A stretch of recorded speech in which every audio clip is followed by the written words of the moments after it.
We hold these truths to be self-evident. All men are created equal. And they are endowed by their Creator with certain inalienable rights. Among those, life, liberty, and the pursuit of happiness. Now, we have heard that phrase from the Declaration of Independence several times. Unfortunately, maybe not lately, but in grammar school and junior high and high school, more than likely it was part of something that we had to memorize. But have you ever stopped to think about those words and what they mean? Rights? Inalienable? What does that mean? Endowed by the Creator. And what's at the heart of this concept, this philosophy, this idea, is natural law. What is natural law? If I raised a hand of how many people in America understood what natural law is, most people would not be able to raise their hand. It's a concept of philosophy that talks about the sovereignty of the individual.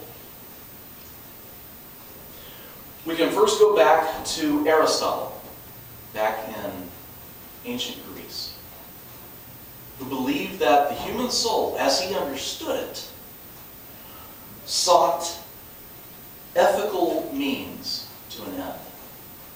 So in other words, your average human being wanted to do good as they progressed through life. Now that's very different from the Christian concept of being born in sin and of sin. It's the age-old debate. Is mankind mostly good or mostly evil? The ancient Greeks also ascribed to aesthetics, which was the belief that anything that was pleasing to the eye, anything that was beautiful, was therefore good, simply because you were able to make that judgment. So anything that was beautiful was good. Fortunately, in the 21st century, we've learned that that's not always necessarily the case. Case in point, the Kardashians. We can also move from Aristotle to the philosopher René Descartes.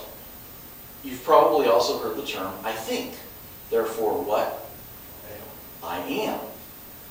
Descartes was a 17th century Swedish philosopher who had an idea, and then he thought twice of that.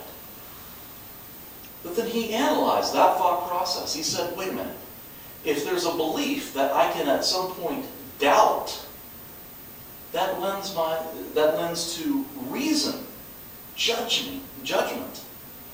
My ability to judge and assess the value of something, whether it is good or evil, is proof of my existence.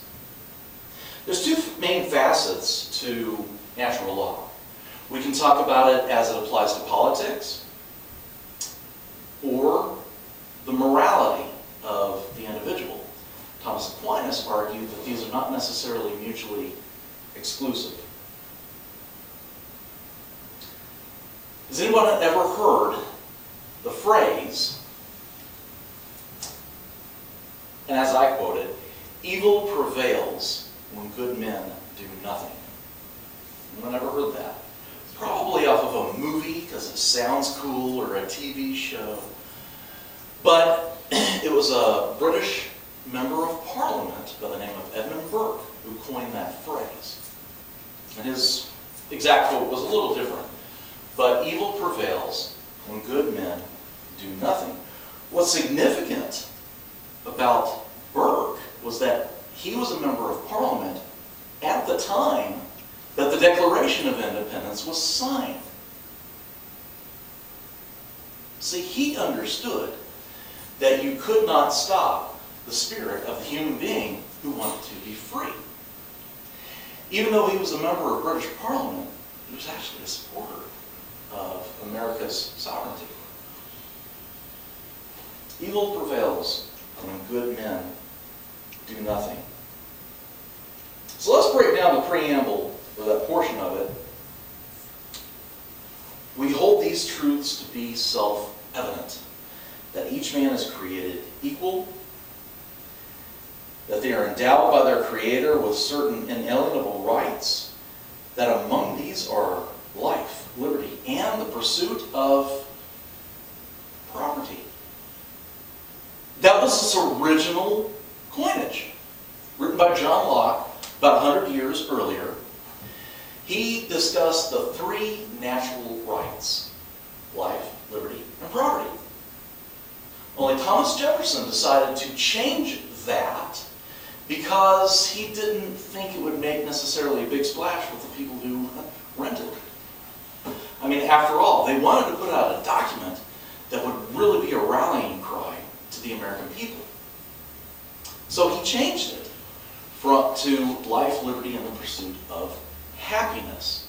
But perhaps unwittingly, really reiterating what it was that human beings are seeking. We hold these truths to be self-evident. In other words, we're making an altruistic statement. You cannot deny this. This is something that is true and held to be true by the masses, that each man is created equal. Why? Who says? This was something that was first questioned, really, at this time. That they are endowed by their Creator with certain inalienable rights. You have rights as a human being. Why? Just because you're a child of God or a product of nature. When many of these people who signed the Declaration of Independence later went to draft the Constitution, they were very afraid about writing down the Bill of Rights. At that point, natural law simply existed. They were afraid that if they codified the freedom of speech, the freedom of the press, the freedom of, let's say, expression, that those rights may be relegated to nothing more than a piece of paper versus the will of God. That among these are life, liberty, and the pursuit of happiness. I think at a greater core, yes, happiness does work, but it's safe to say we still have the right to pursue property as well. We think of all the things that are written down for us and our rights. Nowhere in the Constitution does it say you have the right to privacy. Yet how many times do we ponder that?